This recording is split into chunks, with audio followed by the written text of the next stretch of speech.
So last time we found that xi of x is equal to this expression, where the constants a and b are related by this formula. So the next thing we're going to do is that we're going to consider the time-independent Schrodinger equation. So if you remember the example in the book, we had a direct delta potential at the origin, and then one step in our analysis of the bound state of that potential is that we integrated the Schrodinger equation from negative epsilon to positive epsilon. So just a quick recap on what happened in that example in the book. So in the example, there was a direct delta potential at the origin, and then we integrated from negative epsilon to positive epsilon. So this time we're going to do something similar, but this time our potentials are at positive a and negative a. So in this problem, the direct delta potentials are at negative a and positive a.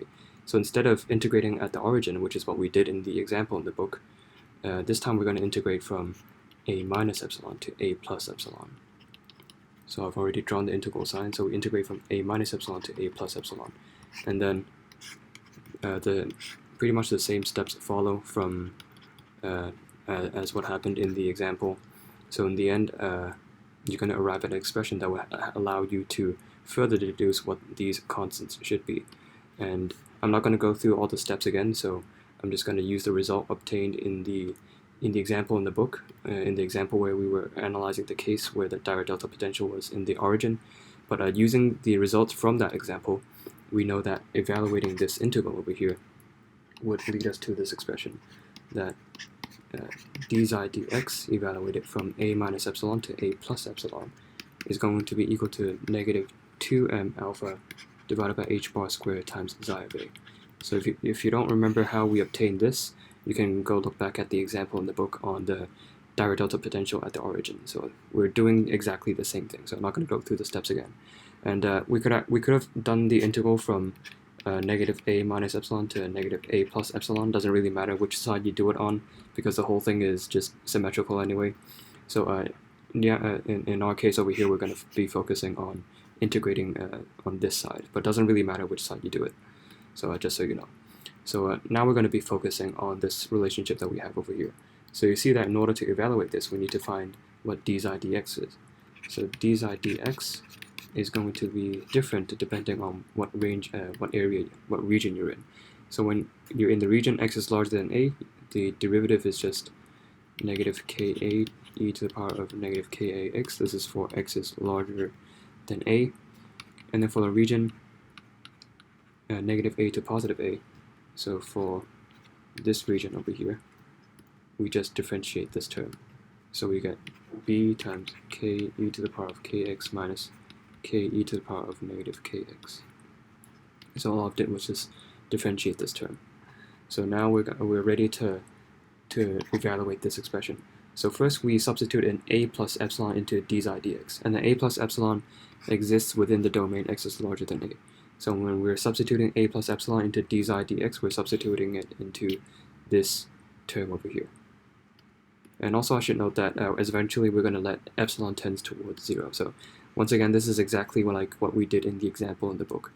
So in the example, we integrated from negative epsilon to positive epsilon, and then we let this epsilon tend towards 0, so this becomes an infinitely narrow kind of region, infinitely narrow interval over here. So we're going to do exactly the same thing. When epsilon tends towards 0, we're going to get an infinitely narrow region that surrounds the direct delta potential.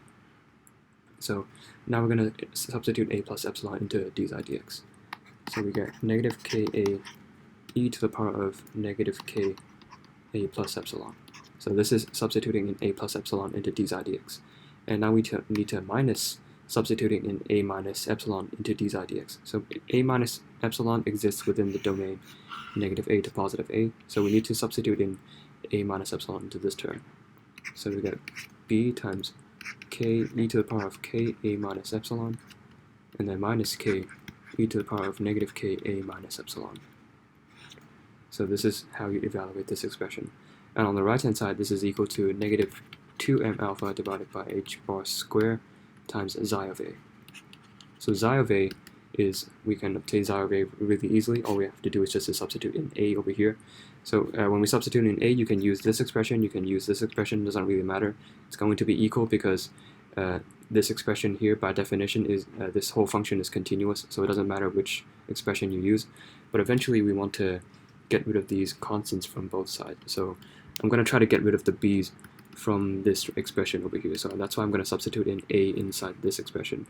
So that means on the right-hand side, instead of writing xi of a, I'm going to get b times e to the power of ka plus e to the power of negative ka. And so there we have it. So you see that over here we can actually just plug in the limit, so we can apply the limit and let epsilon tends towards 0. And when that happens, these terms, they just disappear. All these epsilons just go away. And so there we have it. Now we're going to be focusing on this expression over here. And then this a, I can just switch this out for this alternative expression. So instead of writing a, I'm going to write it as b times e to the power of 2ka plus 1. And you can see why I did this, because now I can delete the b's from both sides. So now now we have this one equation with one unknown, and the unknown is going to be k, which is equal to the square root of negative 2me divided by h bar. So if we can solve this equation, that would allow us to find what k is, and finding k would allow us to deduce what the allowed energy levels are. So all we're going to do for the rest of this video is that we're going to try to simplify this term over here. So let's try to do that. So let's try to clean this up a bit. So in the left-hand side, we have negative k times e to the power of 2ka plus 1. And then we have an e to the power of negative ka. And in this term, I'm just going to pull the k to the outside. And then we have e to the power of ka minus e to the power of negative ka. And on the right-hand side, I have negative 2m alpha divided by h bar squared, e to the power of ka plus e to the power of negative ka. And now I'm going to multiply both sides by e to the power of ka. So this is another step we're going to take in order to simplify this expression. So when we do that, here you can see that this just cancels out with this. So we get negative k times e to the power of 2ka plus 1.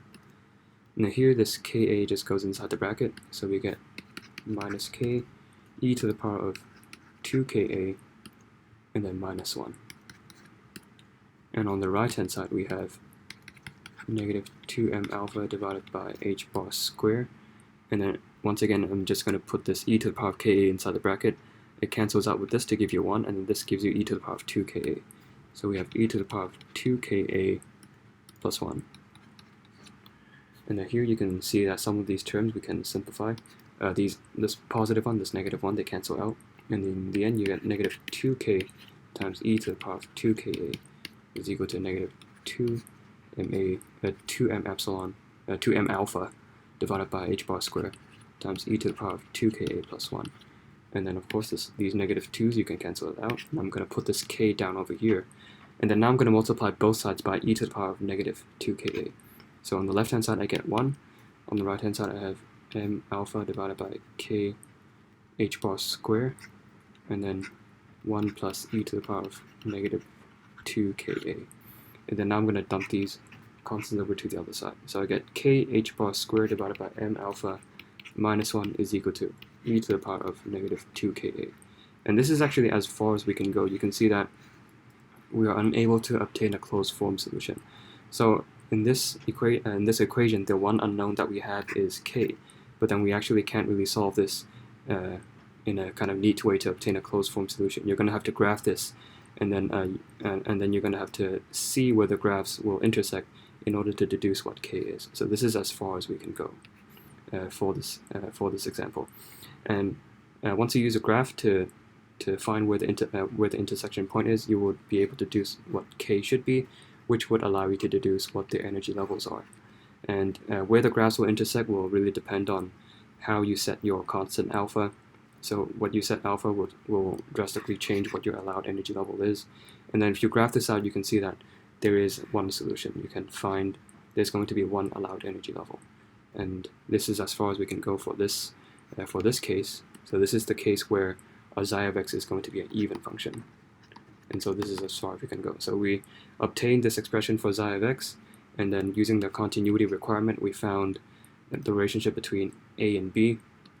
And then by considering the Schrodinger equation and considering all these all the algebra over here, we find that we are able to obtain this equation, which would allow us to deduce what the energy levels are. And then using graphical methods, you will find the bound states that this case would admit, which is just one bound state. So when you graph this out, you will get a graph where there will be one intersection. So there's only one allowed energy level.